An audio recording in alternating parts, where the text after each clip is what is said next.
Bismillahirrahmanirrahim. Wabarakatuh.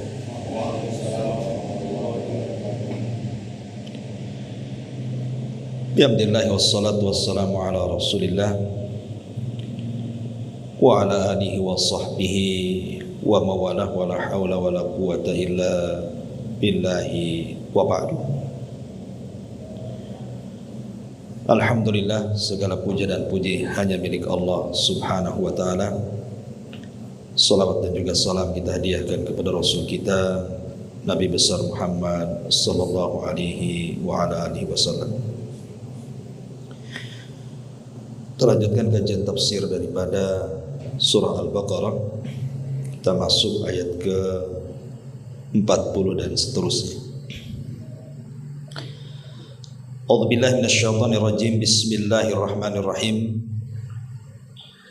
Ya bani Israil adhkuru ni'mati allati an'amtu 'alaikum wa awfu bi ahdi ufi bi ahdikum wa iyaya farhabun. Wahai Bani Israel, ingatlah nikmatku yang telah aku anugerahkan kepada kalian, dan penuhilah janjimu kepadaku, niscaya aku penuhi janjiku kepada kalian, dan takutlah kepadaku saja. Inilah ayat yang pertama kali membuka kisah lembaran Bani Israel. Karena dalam surah Al-Baqarah ini paling banyak menceritakan tentang kisah Bani Israel dan juga orang-orang Yahudi. Beda dengan surah Al-Imran. Kalau surah Al-Imran lebih ke membahas orang-orang Nasrani. Karena asbab nuzul surah Al-Imran itu salah satunya adalah ketika datang kabilah Najran yang beragama Nasrani ingin masuk Islam. Tapi kemudian mereka berdialog lebih dahulu tentang siapa Isa, ibundanya, dan juga soal ketuhanan. Maka turunlah surah Al-Imran 1 sampai ke hampir 100 ayat. Tapi surah Al-Baqarah ini lebih banyak bicara tentang orang Yahudi. Umumnya bicara soal Bani Israel. Karena harus dibedakan Bani Israel dengan Yahudi. Yahudi itu bagian daripada Bani Israel, tapi Bani Israel bukan Yahudi. Karena Bani Israel itu kumpulan dari 12 kabilah, salah satunya Yahudi. Jadi setiap Yahudi adalah Bani Israel, tapi tidak setiap Bani Israel dia Yahudi. Malam ini kita akan berkisah tentang Bani Israel. Ma'asyiral muslimin yang dimuliakan Allah subhanahu wa ta'ala, dari mana kita bermula dari kisah Bani Israel ini? Al-Quran menyebut kalimat Bani Israel ini sebanyak 43 kali. Yang 41 kali lafadznya Bani Israel, dan yang 3 kali dimufradkan, lafadznya hanya Israel saja. Jadi jumlah secara keseluruhan dalam Al-Quran Allah menyebut kalimat Bani Israel 43 kali, dan tersebar di beberapa surat dalam Al-Quran, seperti surah Al-Baqarah, surah Al-Imran, surah Al-Ma'idah, surah Al-A'raf, Yunus, Al-Isra, dan lain sebagainya. Ma'asyiral muslimin, jamaah sekalian yang dimuliakan Allah subhanahu wa ta'ala, Al-Quran paling banyak mengkisahkan Bani Israel. Kaum yang paling banyak dikisahkan itu adalah Bani Israel. Padahal umat-umat para nabi itu banyak. Umpamanya kaum Ad, umatnya Nabi Hud. Kaum Samud umatnya Nabi Saleh. Kaum Sodom umatnya Nabi Lut. Artinya dalam Quran itu umat-umat para nabi banyak juga diceritakan. Tetapi khusus umat Nabi Musa alaihi salatu wassalam, Bani Israel, itu paling banyak dibicarakan. Jadi kisah Bani Israel ini hampir menyeluruh dalam Al-Quran itu. Artinya bahwa nabi yang paling banyak dibicarakan dalam Al-Quran itu adalah Nabi Musa, sebagai nabi daripada Bani Israel. Menarik untuk kita kisahkan bagaimana kisah Bani Israel dari awal sampai akhir, sampai sekarang menjadi sebuah negara yang disebut dengan Israel. Kok bisa sampai negara tersebut menjadi negara Yahudi? Walaupun tidak pantas orang-orang Yahudi yang ada di Israel negaranya disebut Israel, karena Israel itu diambil dari Israel, dan Israel itu nama lain daripada Yakub. Sementara Yahudi yang sekarang sudah jauh dari ajaran Nabi Yakub alaihi salatu wassalam, ya kita katakan negara Yahudi. Selesai. Taib, kita urut walaupun tidak detail ya, karena kalau detail kan waktunya panjang. Kita ambil poin-poin pentingnya saja secara singkat supaya punya gambaran bagaimana sejarah Bani Israel dari masa ke masa. Ma'asyiral muslimin yang dimuliakan Allah Subhanahu wa taala.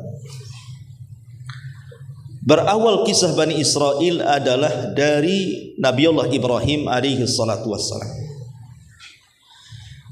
Jadi Nabi Ibrahim alaihi salatu wassalam setelah hijrah dari negeri Babylon, negerinya Namrud, bersama istrinya Sarah menuju Palestina. Kemudian di Palestina inilah banyak peristiwa sampai dia hijrah ke Mesir, kemudian balik lagi ke Palestina, akhirnya menetap di Palestina. Lah Nabi Allah Ibrahim alaihi salatu wassalam diuji oleh Allah Subhanahu wa taala, tidak kunjung punya keturunan.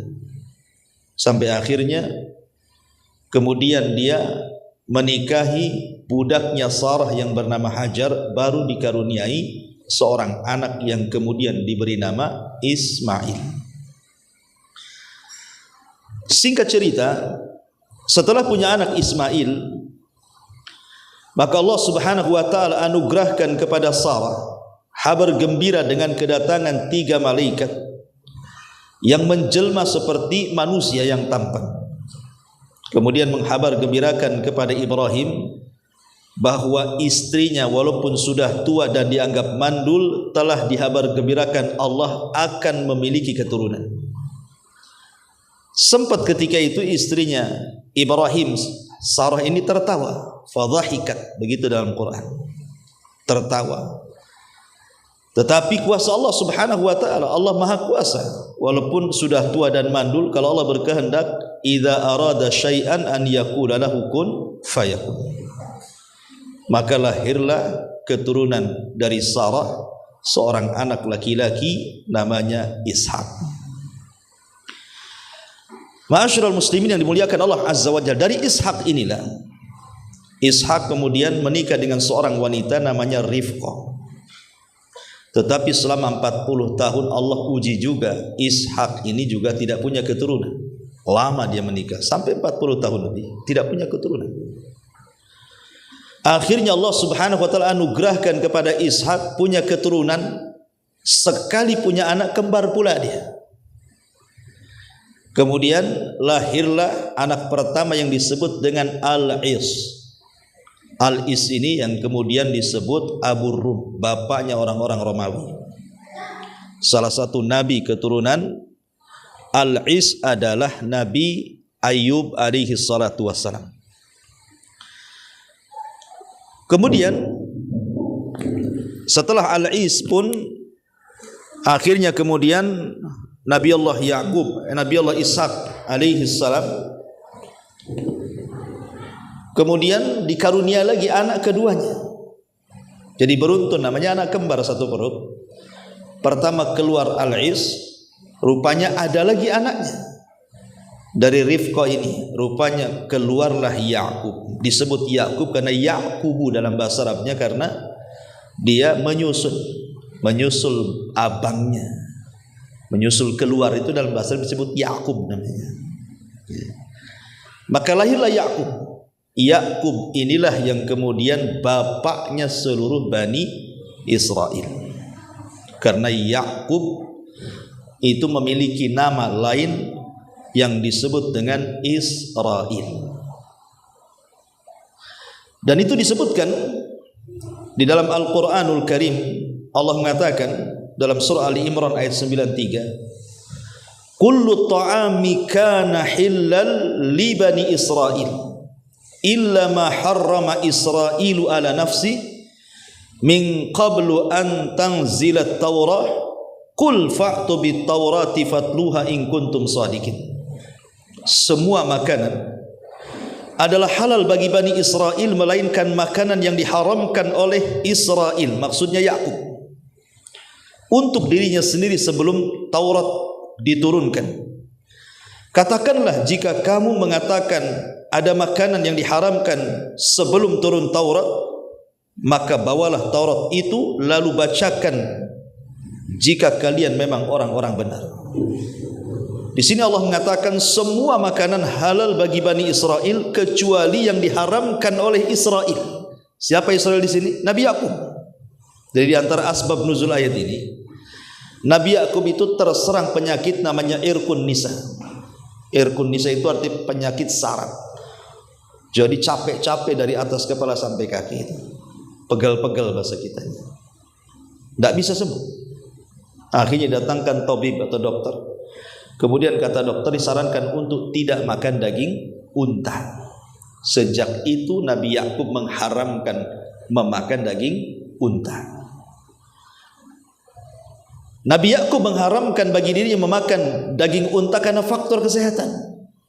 Tapi kemudian seluruh anak-anaknya juga ikut-ikut mengharamkan memakan daging unta. Padahal tidak ada halangan bagi mereka kan. Karena ihtiram kepada ayahnya, mengharamkan tidak mau makan daging unta. Ikut-ikut pula anak-anaknya.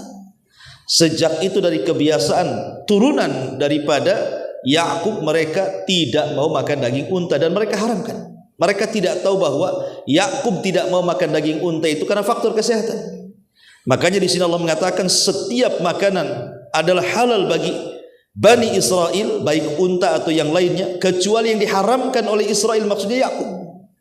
Itu sebelum diturunkan Taurat.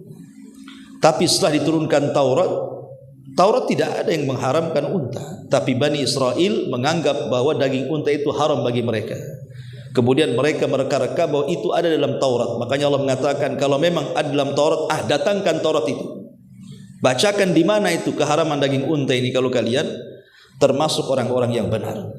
Syahidnya di sini kalimat kecuali yang diharamkan Yakub atau Israel. Maka Yakub itu nama lain daripada Israel. Berarti turunan Yakub disebut Bani Israel. Baik, sampai di sini paham? Lanjut. Ma'asyiral muslimin yang dimuliakan Allah Subhanahu wa taala. Lah kemudian Yakub dari Palestina hijrah ke Haran di Irak sana, berjumpa dengan pamannya namanya Laban.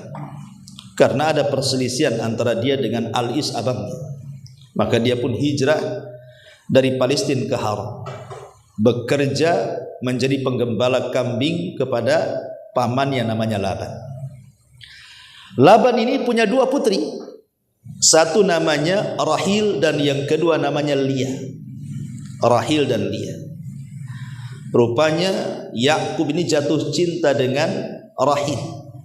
Kemudian meminta kepada Laban supaya menikahi Rahil. Tapi pamannya Laban mengatakan, boleh kau menikahi putriku, tapi syaratnya kau bekerja 7 tahun kepadaku, baru setelah 7 tahun kau nikah dengan dia. Akhirnya demi mengejar wanita, laut ku seberang, gunung kudaki, kan gitu bahasanya ya. Dia pun bekerja selama 7 tahun. Setelah jatuh tempo mau menikah dengan Rahil, tiba-tiba Laban tidak merestui pernikahan Yakub dengan Rahil, malah ditawarkan kakaknya Lia. Alasannya apa? Karena di zaman itu ada syariat tidak boleh menikah dengan adik kalau kakak belum menikah. Dan syariat itu juga rupanya ada di sebagian daerah kan. Kalau kakaknya belum nikah, tidak boleh adiknya nikah. Nah, rupanya ini juga syariat zaman dulu tuh. Masih dipakai zaman sekarang. Padahal syariat itu sudah diubah dengan syariat Islam, masih juga dipakai adat gitu ya. Akhirnya dengan terpaksa walaupun tidak cinta, Yakub menikah dengan Lia. Kemudian dia ngomong lagi sama pamannya, aku kan pengen Rahil, masa kau nikahkan aku dengan Lia? Kata pamannya, enggak apa-apa, kau ingin Rahil, kau harus bekerja lagi 7 tahun lagi, 14 tahun baru dia mendapatkan wanita idamannya. Di zaman itu belum diharamkan berpoligami dengan menggabungkan 2 saudari, tapi dalam Islam tidak boleh berpoligami dengan menggabungkan 2 saudari. Dalam Islam tidak boleh, kecuali kalau meninggal, seperti Utsman ibn Affan menikah dengan Ruqayyah putri Nabi. Kemudian putri Nabi Ruqayyah meninggal, baru dinikahkan oleh Rasul dengan adiknya Ummu Kulthum. Artinya setelah meninggal enggak apa-apa, tapi kalau masih hidup tidak boleh menggabungkan. Tapi syariat dulu boleh. Yakub pun punya 2 istri dari satu ayah kan, Rahil dan Lia.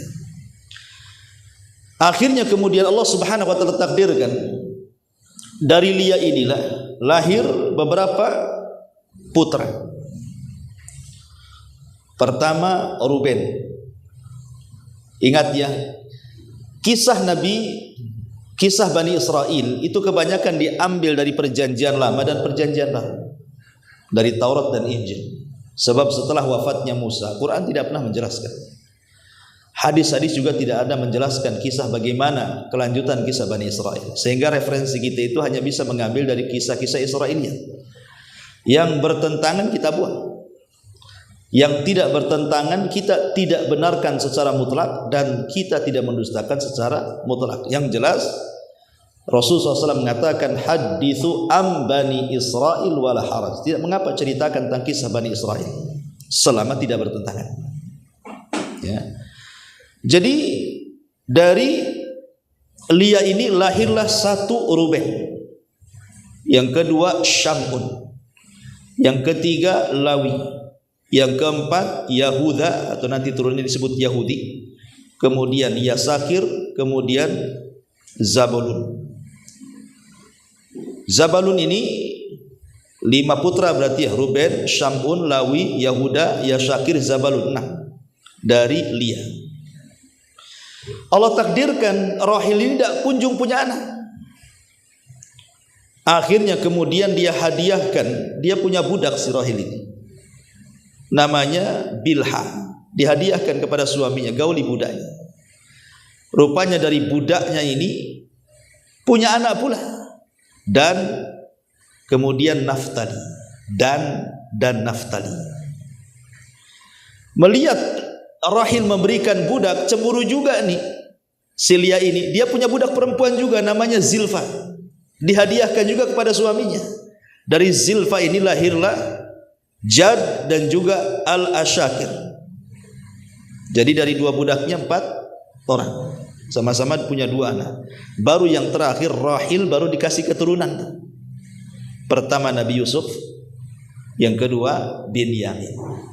Berarti secara keseluruhan putra Yakub itu dari 2 istri sah dan dari 2 budaknya menjadi 12 anak. Lah 12 anak inilah yang kemudian cikal bakal 12 kabilah Bani Israel yang kita akan ceritakan ya. Ma'asyiral muslimin yang dimuliakan Allah Subhanahu wa taala, ada sebagian ahli tafsir seperti Al-Qurtubi dan juga yang lainnya mengatakan dari 12 putra Yakub ini, contohnya dari putra Yakub yang ketiga namanya Lawi. Dari Lawi inilah banyak menurunkan para nabi. Di sana ada Nabi Musa, kemudian Harun, kemudian Ilyas, kemudian Zakaria, kemudian Yahya, kemudian Samuel, dan begitu seterusnya. Pokoknya garis keturunan para nabi itu kebanyakan dari Lawi putra Yakub. Itu melahirkan para nabi itu turunannya, Lawi ini. Kemudian dari putra Yakub yang kedua, yang keempat namanya Yahuda. Nanti turunannya disebut Yahudi yang kita ceritakan ini. Kebanyakan turunannya banyak jadi raja.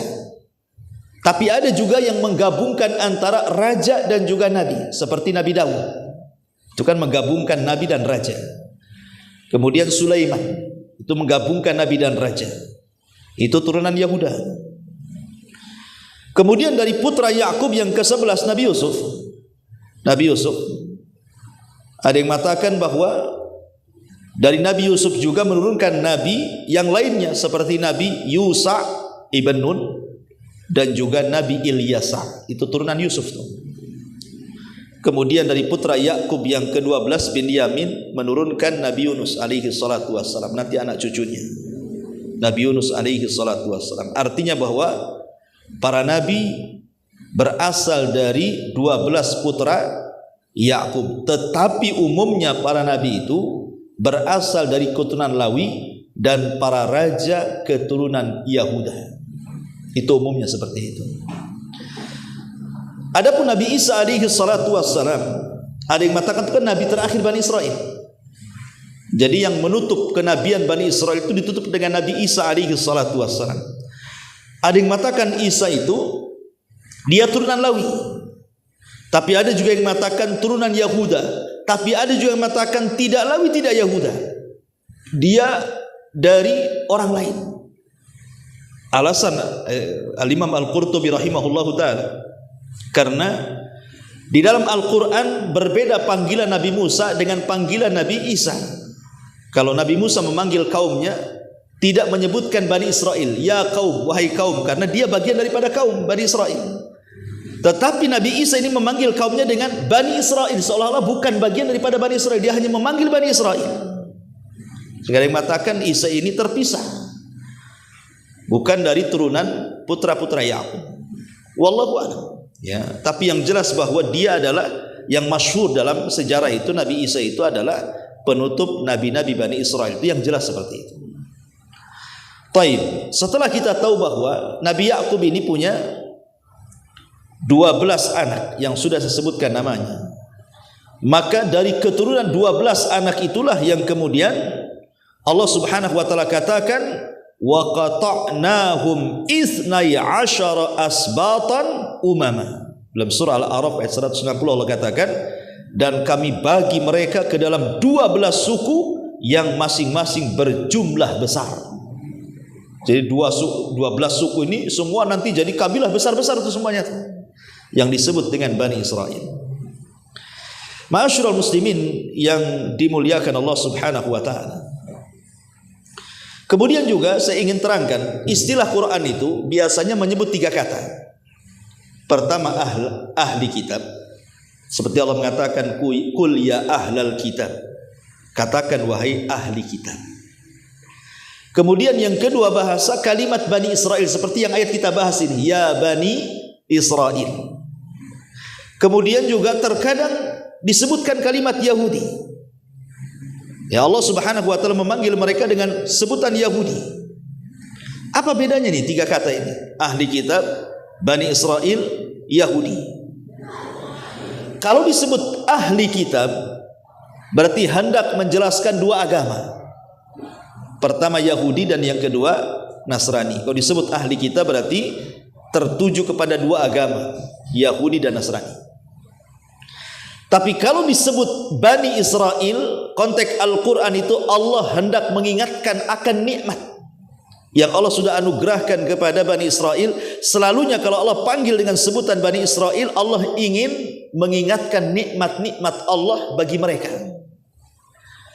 Tapi kalau Al-Quran menyebut dengan kalimat Yahudi, umumnya adalah kalimat celaan. Kalau Allah menyebut kata Yahudi dikeluarkan dari Bani Israel, Allah hendak mencela kaum yang namanya Yahudi itu. Dari sini kita tahu bahwa kaum yang tercela dari keturunan Bani Israel adalah Yahudi. Karena Allah mengatakan di dalam Al-Quran seperti itu. Baik, ma'asyiral muslimin yang dimuliakan Allah Subhanahu wa taala. Kisah Bani Israel ini dimulai dari kisah putra Yakub dari rahil namanya Yusuf. Nabi Yusuf alaihi salatu wassalam. Kita tahu kisah Nabi Yusuf. Ketika kecil dia bermimpi, diperlihatkan 11 bintang yang sujud kepadanya. Kemudian bapaknya mengatakan, jangan kau ceritakan kepada saudaramu. Nanti ditafsirkan macam-macam, mereka pun akan dengki kepadamu. Tapi yang namanya anak-anak ya tetap aja diceritakan kan itu. Namanya Yusuf anak-anak. Akhirnya kemudian saudara-saudaranya ini, khususnya yang 10, karena yang 11 ke 11 itu Benyamin itu saudara kandung, dan mungkin Hasan. Yang Hasan itu 10 saudaranya. Mulailah merencanakan sesuatu. Karena Nabi Yusuf itu memang anak yang paling dicintai Yakub di antara anak-anak yang lainnya. Tentu ada alasan kenapa Yakub lebih mencintai Yusuf dibandingkan yang lainnya. Karena ketika hijrahnya Yakub dari Haran kembali ke Palestina, Allah takdirkan ibunda Nabi Yusuf ini meninggal, rahil ini, sementara Yusuf masih kecil. Sehingga Nabi Yakub ini berposisi sebagai bapak juga sebagai ibu, otomatis diberikan perhatian lebih. Itulah yang membuat Hasan istri-istri yang lainnya. Kenapa kemudian Nabi Yakub lebih mencintai Yusuf, tidak mencintai anak-anak mereka? Kemudian Hasan istri-istri yang lain itulah ditanamkan sama anak-anaknya. Maka anak-anaknya pun ikut Hasan akhirnya, dan ingin mencelakakan Nabi Yusuf karena selalu dilebihkan oleh ayahnya.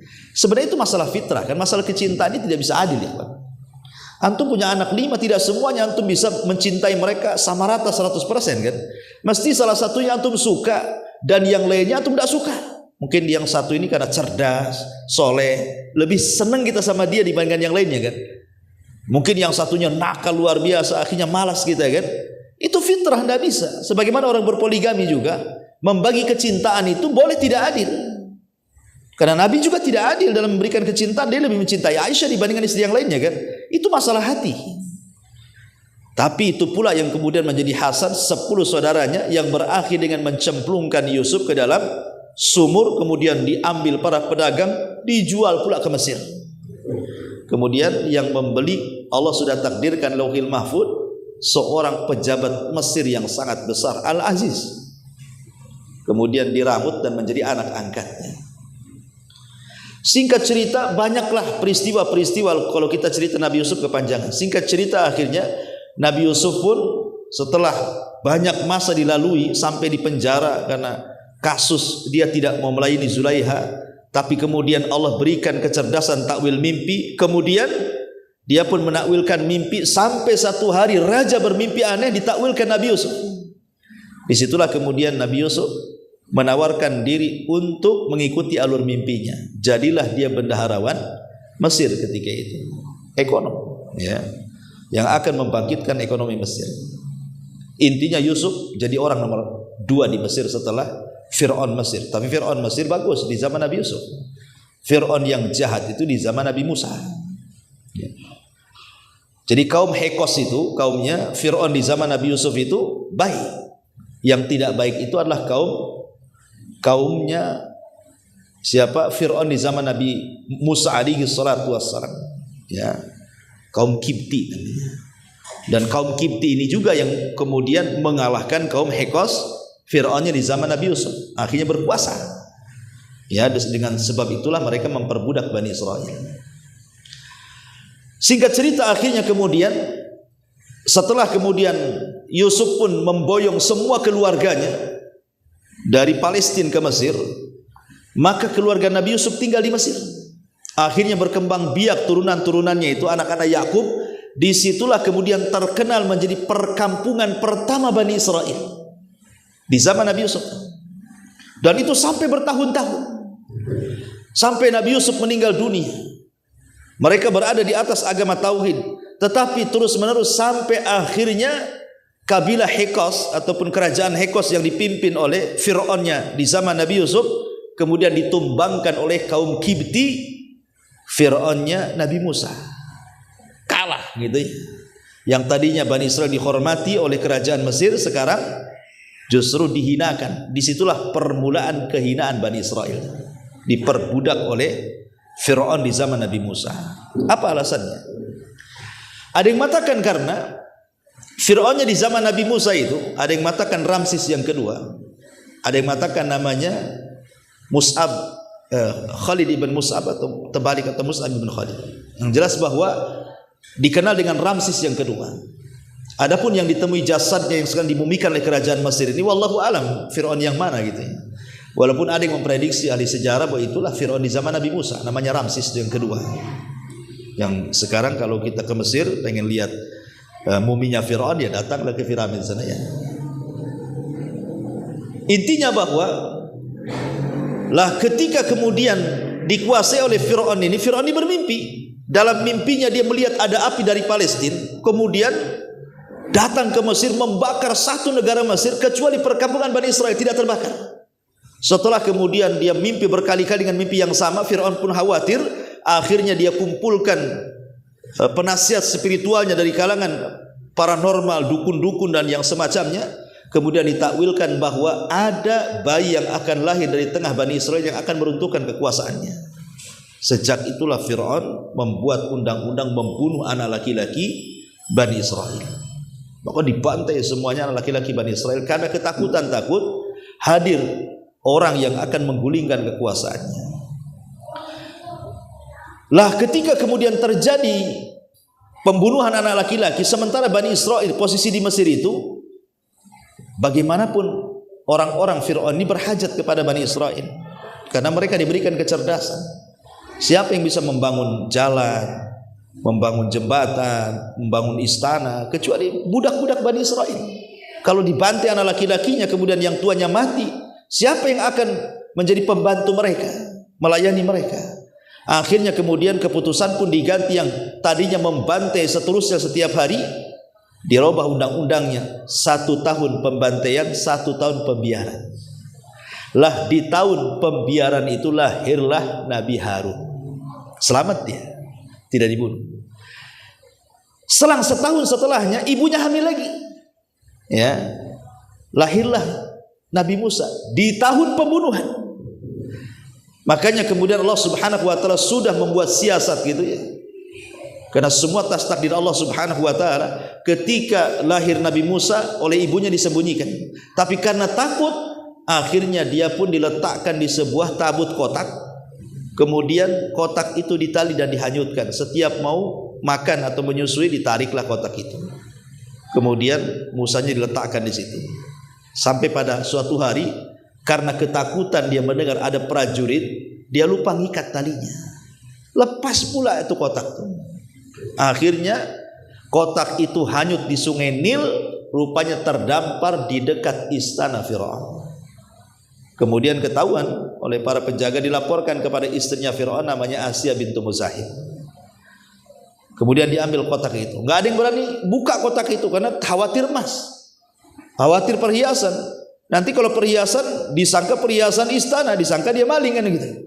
Jadi nggak ada yang berani buka kotak. Yang pertama kali membuka kotak siapa? Asya bintu Muzahim. Pas dibuka rupanya bayi. Dan Allah langsung tanamkan kecintaan karena Asya tidak punya anak laki-laki. Fir'aun itu tidak punya anak laki-laki. Akhirnya kemudian dirambutlah Nabi Musa di tengah keluarga Fir'aun.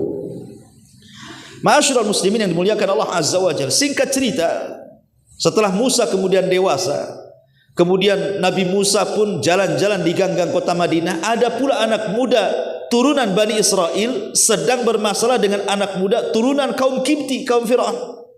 Tiba-tiba anak muda yang turun Bani Israel meminta pertolongan. Maka Musa menolongnya, tetapi kemudian tanpa sengaja membunuhnya.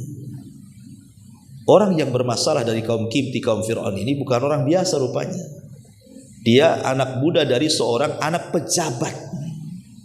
Ya, beda berurusan dengan anak pejabat dengan berurusan anak tukang ojek iklan. Kalau urusannya sama orang-orang kecil selesai lah kan itu. Kan disumpal pakai duit selesai, nggak usah diteruskan kasusnya. Kalau sama pejabat nggak bisa. Ya, cari siapa pembunuhnya.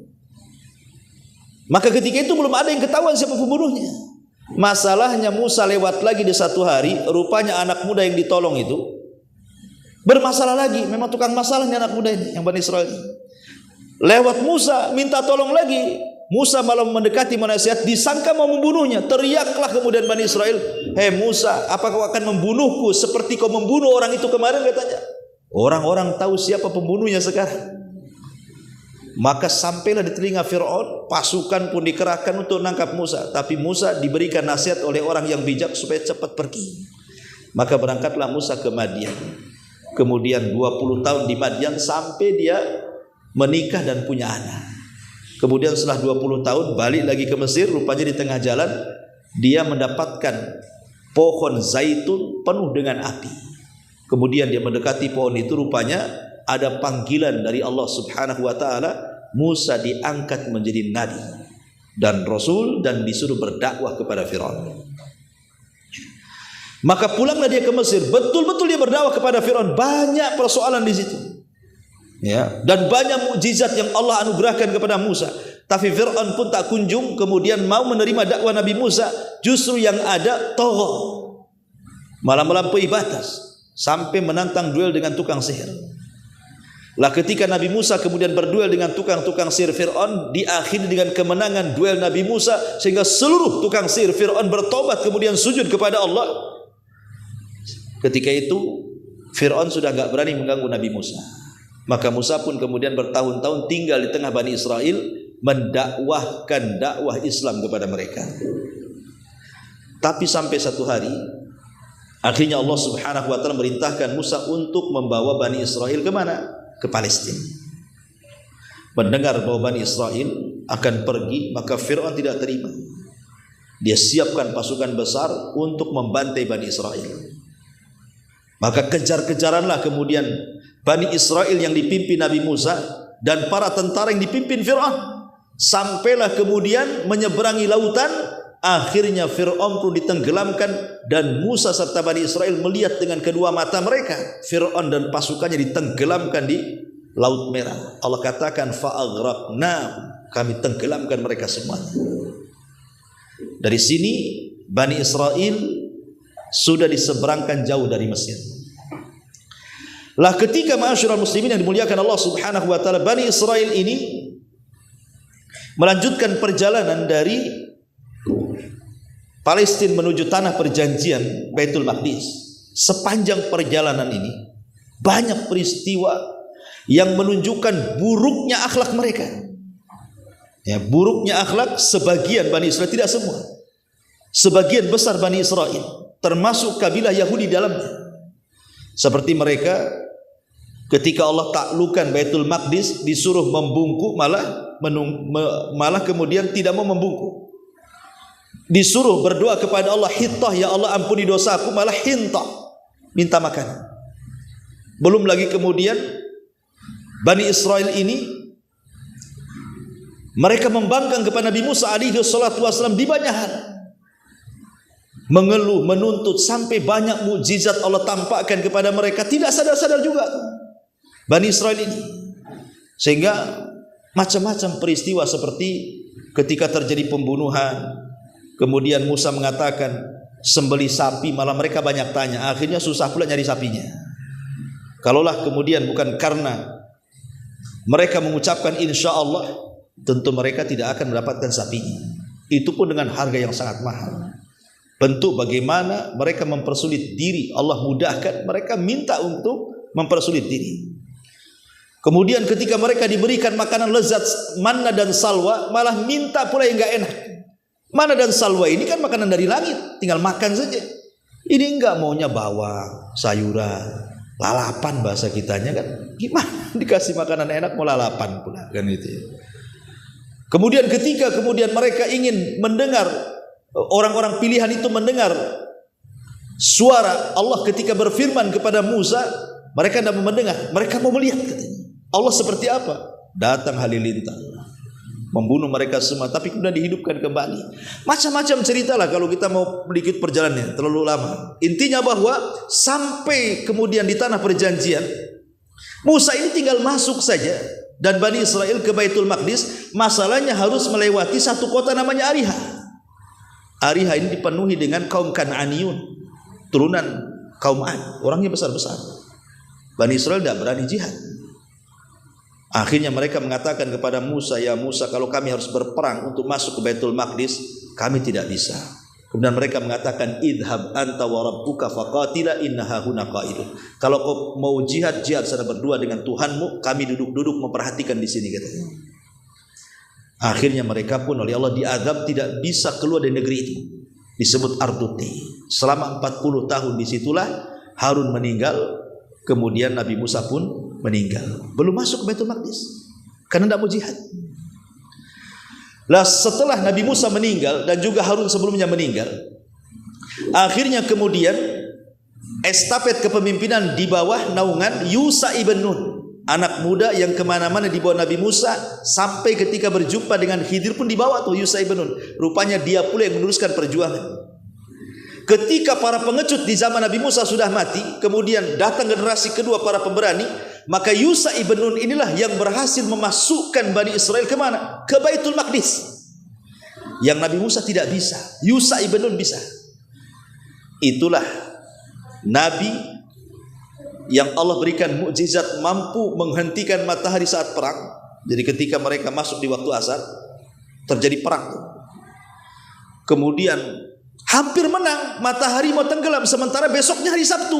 Orang Yahudi itu punya keyakinan tentang hari Sabtu, itu hari sakral, gak boleh perang. Kalau sampai berhenti peperangannya gagal lagi, maka Yusha mengatakan kepada matahari, engkau makhluk yang diperintah, aku juga nabi yang diperintahkan, maka aku berdoa kepada Allah agar engkau berhenti. Akhirnya matahari pun berhenti, tidak tenggelam sampai peperangan menang baru ditenggelamkan. Satu-satunya nabi yang bisa menghentikan matahari karena izin Allah adalah Yusha ibn Nun. Itulah akhirnya Yusha ibn Nun berhasil memasukkan Bani Israel ke Baitul Maqdis. Disinilah pengasas kerajaan Bani Israel pertama. Ya, karena gini, ikhwatu fillah muliakan Allah Subhanahu wa taala. Bani Israel ini, kalau saya boleh singkat, itu menjadi 3 fase, 4 fase. Nanti kita akan cerita ini.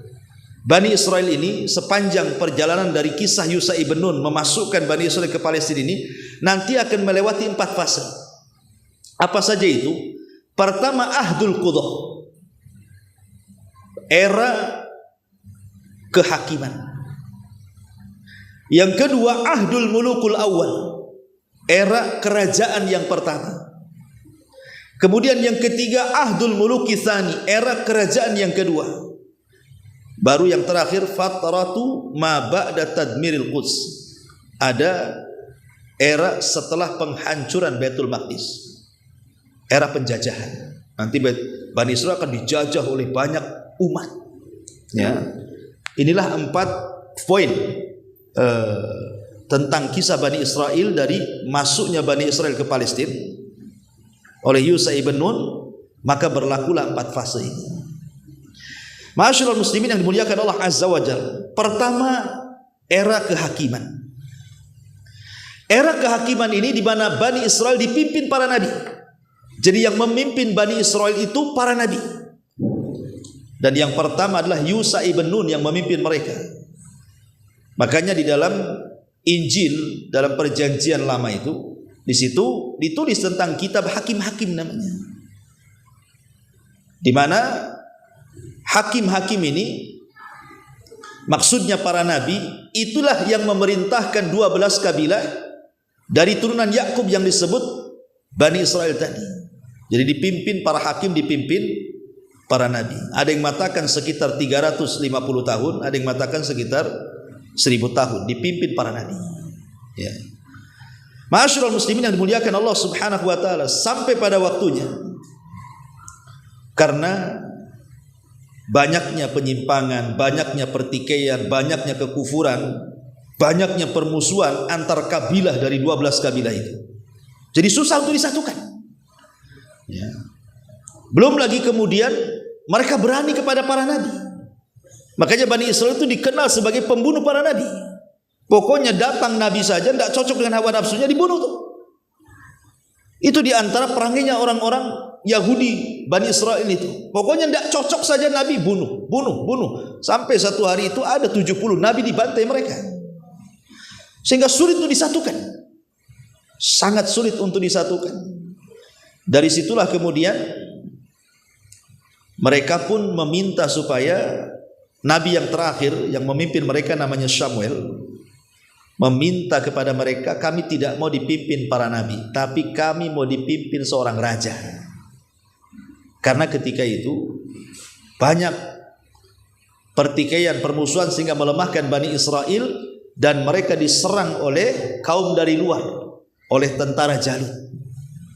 Ya. Karena mereka kemudian dijajah oleh orang luar sehingga mereka bercerai-berai. Akhirnya mereka minta kepada Nabi Samuel untuk diangkat seorang raja yang kuat bisa mengalahkan Jalut. Samuel pun kemudian memberikan solusi kepada mereka bahwa ada anak muda tapi miskin namanya Tolut. Mau kalian jadi saya tunjuk Tolut? Mereka enggak mau karena Tolut orang miskin. Kami loh orang banyak orang kaya, kenapa mesti dia katanya. Tetapi kata Nabi Samuel, walaupun demikian Tolut itu dilebihkan kemampuan, pengetahuan dan juga fisik. Kemudian akhirnya malaikat pun yang tabut yang tadinya diambil oleh Jalut diambil lagi oleh malaikat, kemudian diserahkan kepada Tolut. Dari situlah Bani Israel setelah mengetahui tabut ada di tangan Tolut, baru mereka mengakui Tolut sebagai raja mereka. Karena mereka meyakini kalau tabut berada di tengah-tengah mereka, setiap peperangan menang. Tabut itu kotak yang dulu Musa diletakkan di situ, dihanyutkan. Lah itu tabut namanya. Kotak itu berisi tongkatnya Nabi Musa, bajunya Nabi Musa, peninggalan Nabi Harun ada di kotak itu. Dan mereka yakini siapapun yang berperang membawa kotak itu menang. Lah Tolut sekarang punya kotak itu yang tadinya direbut Jalut, diambil malaikat, diserahkan ke Tolut. Akhirnya mulailah mereka berjihad bersama Tolut melawan Jalut. Ya. Dibawalah pasukan besar ribuan, tapi kemudian diuji ketika melewati sungai, jangan minum banyak-banyak, malah minum banyak-banyak. Rupanya yang tersisa dari pasukan itu cuma 314 orang. Lah di antara pasukan itu ada yang paling muda namanya Daud. Perang di zaman itu kan tidak langsung perang, ada sistem mubarozah namanya, sistem adu tanding. Mana jagoanmu? Ini jagoan gua. Rupanya Jalut sendiri jagoannya menantang tentara Tolut. Tidak ada yang berani melawan Jalut. Siapa yang berani melawan Jalut? Ya, pegulat hebat, pembunuh, takutlah tentaranya Tolut.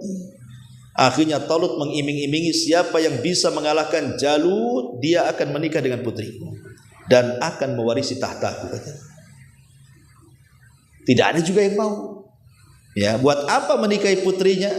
Kemudian mewarisi tahtanya kalau harus mati pula di tangan Jalut. Kalau mati kapan nikahnya? Mati lawan Jalut. Ya. Tapi Nabi Daud ini memang sudah Allah takdirkan yang paling kecil, yang paling muda dia berani. Karena Daud itu diberikan keahlian suka melempar ketepel serigala yang hendak memangsa kambing-kambingnya dan selalu tepat dan mati. Jadi dia pelempar batu.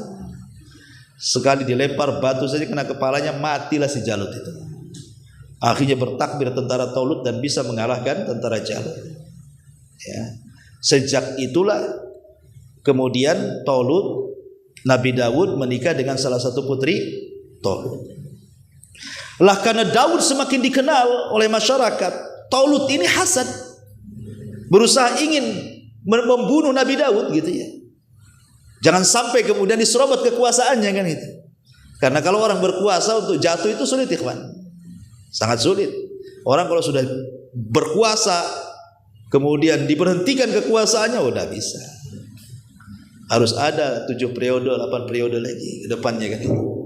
Kalau bisa kan itu. Karena namanya sebuah kekuasaan itu sebuah kehausan. Haus orang itu kalau jabatan itu memang fitnah. Sama dengan harta juga fitnah.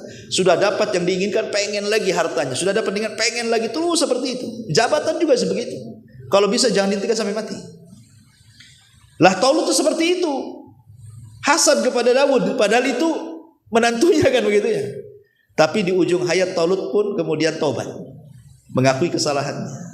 Ketika Tolut meninggal, maka sebagaimana janjinya Daud harus jadi raja. Maka inilah berubah dari era kenabian menjadi era kerajaan. Dimulai daripada Tolut, kemudian Daud. Dan Daud ini satu-satunya yang menggabungkan 2 karunia Allah di tengah-tengah Bani Israel. Pertama, dia seorang raja plus juga nabi. Hampir tidak ada. Kalau Bani Israel nabi ya nabi saja, raja-raja saja. Dia pula menggabungkan tuh, raja plus nabi. Makanya kekuasaan Nabi Daud kuat sekali. Bani Israel suka dengan Nabi Daud. Tidak ada yang mencela Nabi Daud. Biasanya kalau datang Nabi bunuh, datang Nabi bunuh. Enggak. Satu Bani Israel cinta dengan Nabi Daud. Barulah Bani Israel itu jadi kuat di tangan Daud alaihi salatu wassalam. Tapi sayang Daud pun harus meninggal. Kemudian tahta turun kepada Nabi Sulaiman. Lebih kuat lagi Bani Israel. Karena Nabi Sulaiman Allah berikan mukjizat yang tidak diberikan kepada para nabi yang lainnya. Lebih hebat lagi Bani Israel. Masalahnya ketika kemudian Nabi Sulaiman meninggal dunia, maka inilah yang terjadi. Mulailah melemahnya Bani Israel. Maka masuk era yang ketiga, era kerajaan kedua. Karena ketika itu Nabi Sulaiman ini kan mewarisi tahtanya kepada anaknya namanya Ruhbuam ibn Sulaiman. Ruhbuam ibn Sulaiman ini yang mewarisi tahta ayahnya Nabi Sulaiman. Masalahnya dia tidak sekuat bapaknya. Tidak sekuat bapaknya, tidak disukai oleh beberapa kabilah Bani Israel. Akhirnya pecahlah Bani Israel menjadi dua kerajaan. Ya. Lah putra Sulaiman, Ruhbuam ibn Sulaiman ini hanya didukung dua kabilah. Ada yang mengatakan yang mendukung dua kabilah. Pertama, kabilah Yahuda. Itulah yang mendukung. Dan yang kedua, kabilah Binyamin. Jadi hanya dua saja, kabilah Binyamin dan kabilah Yahuda yang mendukung putra Sulaiman ini, Ruhbuam ibn Sulaiman ini. Sementara 10 kabilah ini tidak mendukung, buat kerajaan sendiri yang dipimpin oleh Yurbuam ibn Nubat. Yurbuam ibn Nubat itulah raja yang kedua. Jadi kalau Ruhbuam ibn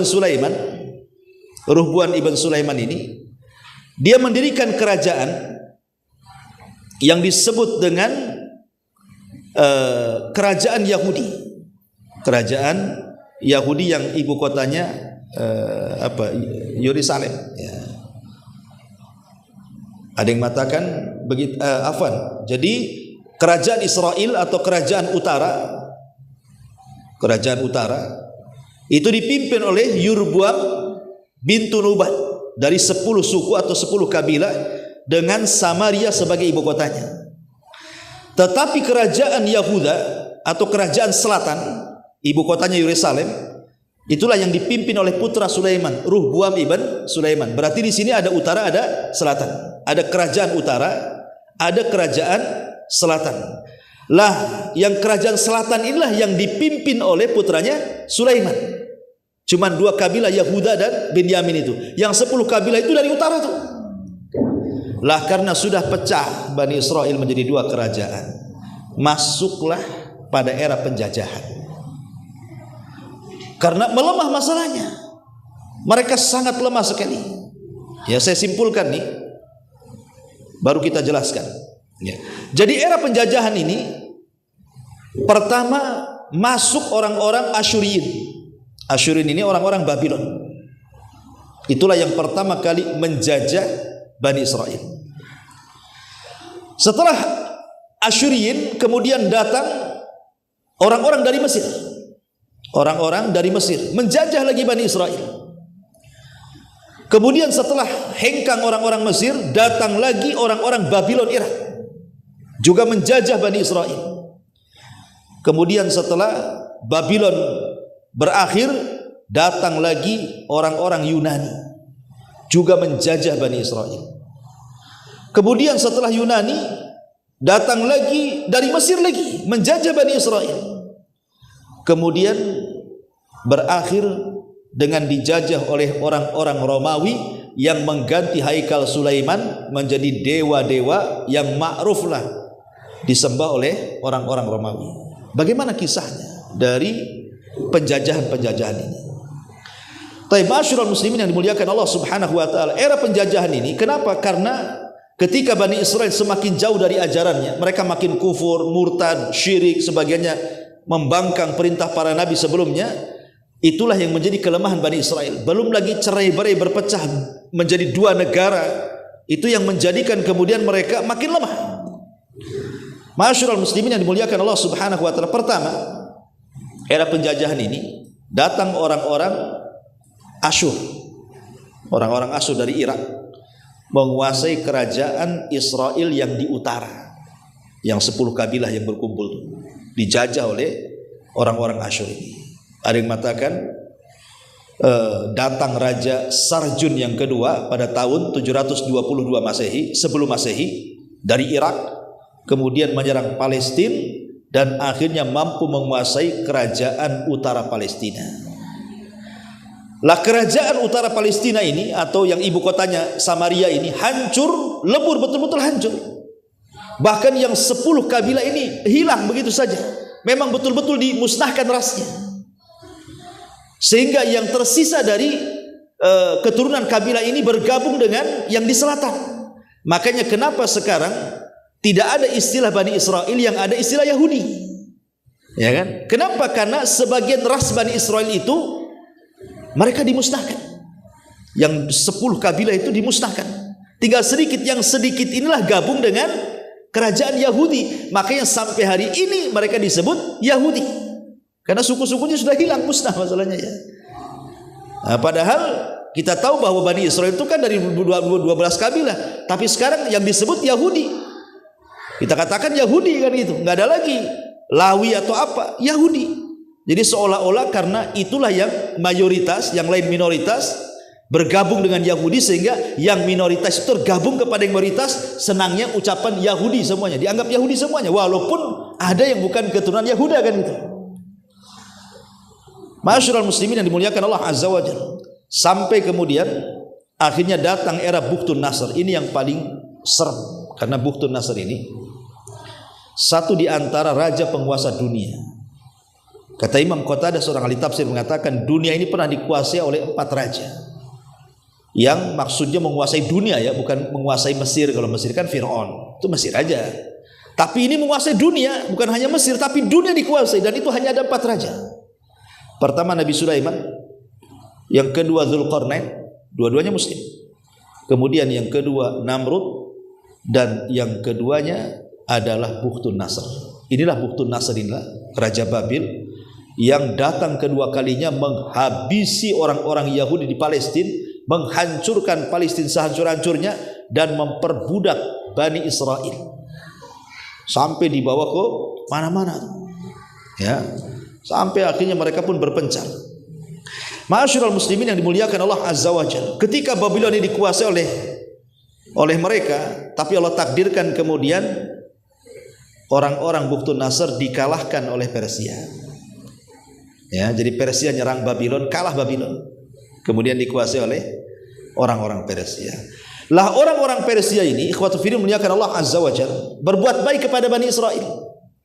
Jadi Bani Israel yang berada di Irak, Babylon ini dipulangkan kembali ke Palestina sebanyak 50.000 kurang lebih. Sisanya masih tetap tinggal di Babylon. Tapi masalahnya, ma'asyiral muslimin, mereka ketika kemudian mereka kembali, kemudian Persia kalah dengan Romawi.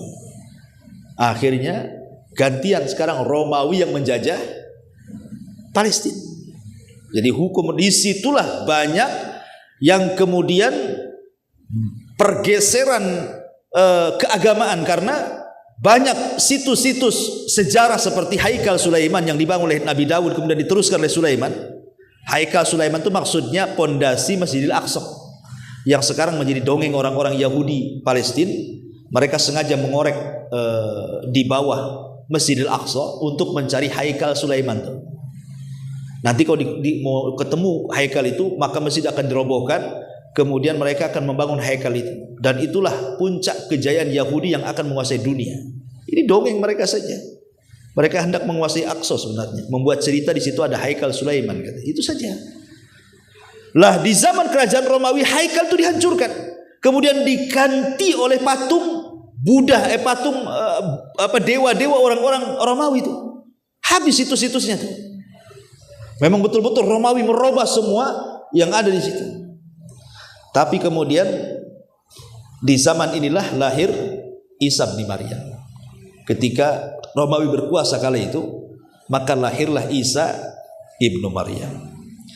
Lah Isa ini tidak disukai oleh orang-orang Bani Israel. Kenapa? Karena mereka mengharap kalau bisa Isa itu sekuat Raja Tolut yang bisa mengalahkan Jalut kan itu. Kalau bisa sekuat Tolut yang bisa mengalahkan orang Romawi, Isa pula tidak punya kekuasaan, tidak punya power seperti Tolut. Karena memang Isa tidak ditugaskan itu hanya berdakwah saja. Makanya banyak kemudian orang-orang Bani Israel mereka tidak ikut Isa. Kebanyakan mereka cenderung membenci Isa, terutama orang-orang Yahudi. Sementara yang banyak masuk ke dalam agama Nasrani itu justru orang Romawi. Makanya lihat orang Nasrani berkembang di Eropa kan. Ya, justru orang-orang Eropa yang banyak ikut Nasrani karena Bani Israel sendiri mereka benci kepada Isa. Sampai bekerja sama untuk membunuh dengan kerajaan Romawi. Kalau bukan karena Allah angkat ke langit, Isa sudah mati itu. Karena ini konspirasi orang-orang Yahudi dengan kerajaan Romawi supaya Isa itu dibunuh. Tapi Allah Subhanahu wa taala angkat ke langit. Ya. Lah saat peperangan antara Romawi dan Persia inilah, kemudian Bani Israel diperbudak lagi oleh Romawi. Sebagian mereka itu kan kemudian kemana-mana. Lah ada yang kemudian mereka hijrah atau mencari suaka sampailah ke kota Madinah. Di situ ada kabilah Bani Quraidah, ada kabilah Bani Nadir, ada kabilah Bani Hunayqa kan itu, dan ada yang tinggal di Khaybar, macam-macam.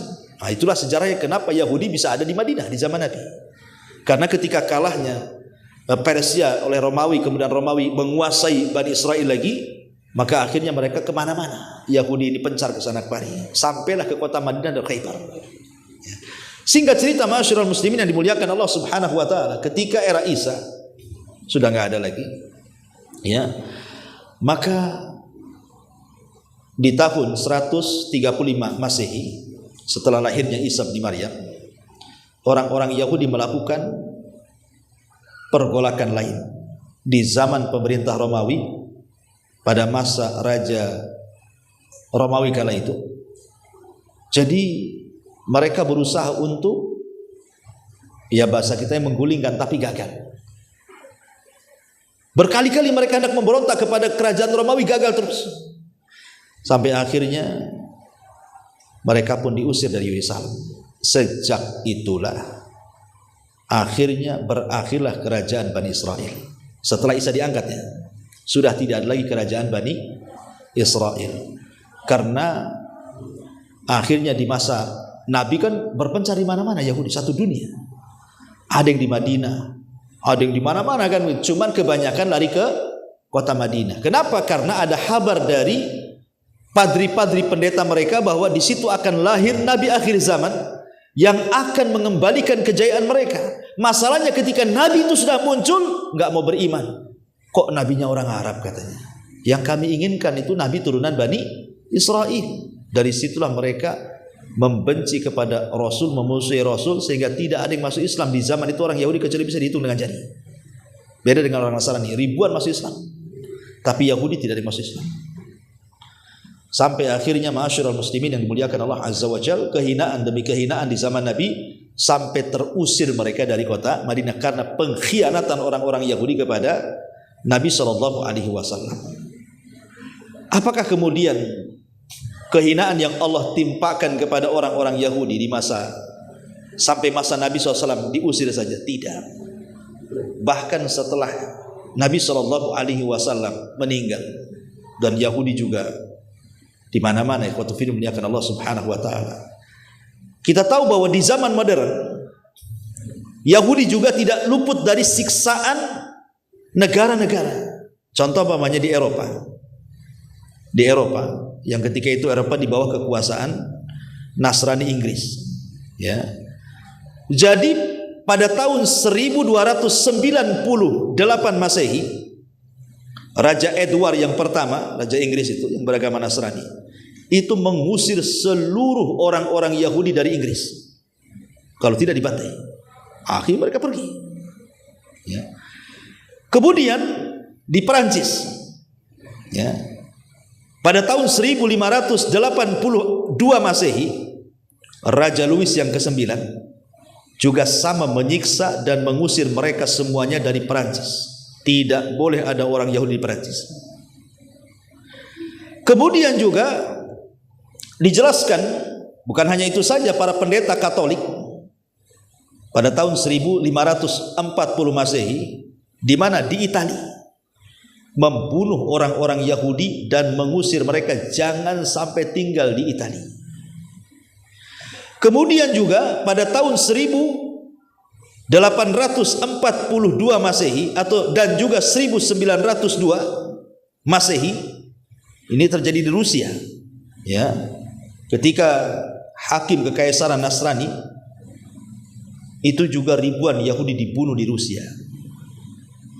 Kemudian di Jerman di masa Adolf Hitler, ya, bahkan jelas hampir tidak boleh di Eropa itu ada orang yang Yahudi hidup, dibantai oleh Hitler. Kemudian juga di Amsterdam juga sama, dibawa ke Jerman kemudian dibantai. Orang-orang Yahudi di Amsterdam itu dibawa ke Jerman kemudian dibantai. Kemudian begitulah, dan nanti di akhir zaman kita pun akan membantai mereka di akhir zaman. Kenapa? Karena ada hadis Nabi SAW, la taqumus sa'ah hatta yuqatilal muslimun al yahuda. Tidak akan tegak hari kiamat sehingga kaum muslimin kelak akan memerangi orang-orang Yahudi. Fayaqtuluhum al muslimuna hatta yakhtabil yahud min wara'il hajari wasyajar. Maka kaum muslimin akan memburu orang-orang Yahudi sehingga orang Yahudi bersembunyi di balik pohon dan batu. Kemudian batu dan pohon akan berbicara dan mengatakan, ya Muslim ya Abdullah.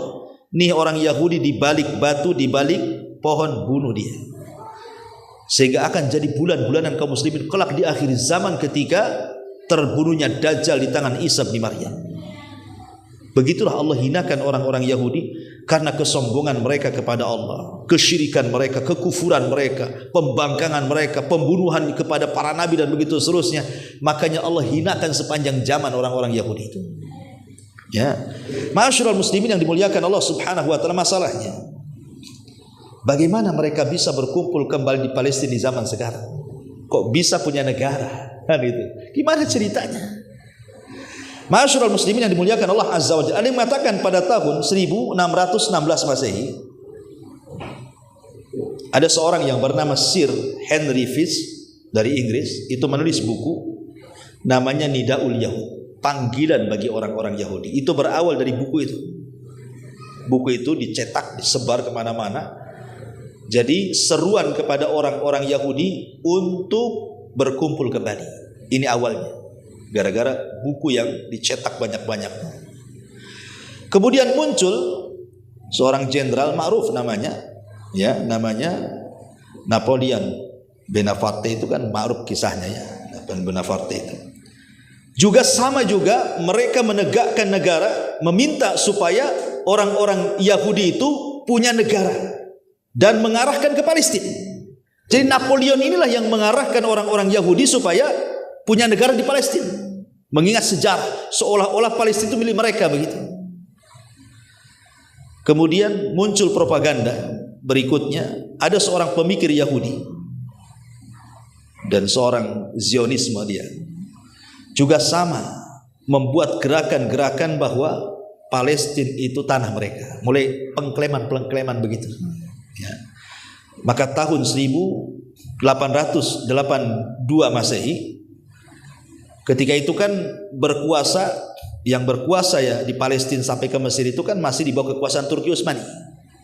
Ya, yang berkuasa itu Sultan Abdul Hamid. Ya, sebelum kemudian tumbang oleh Kemal Atatürk. Ya, jadi meminta kepada Sultan Abdul Hamid yang ada di Turki ketika itu supaya menyerahkan sebagian bumi Palestina untuk orang-orang Yahudi, tapi ditolak, nggak mau.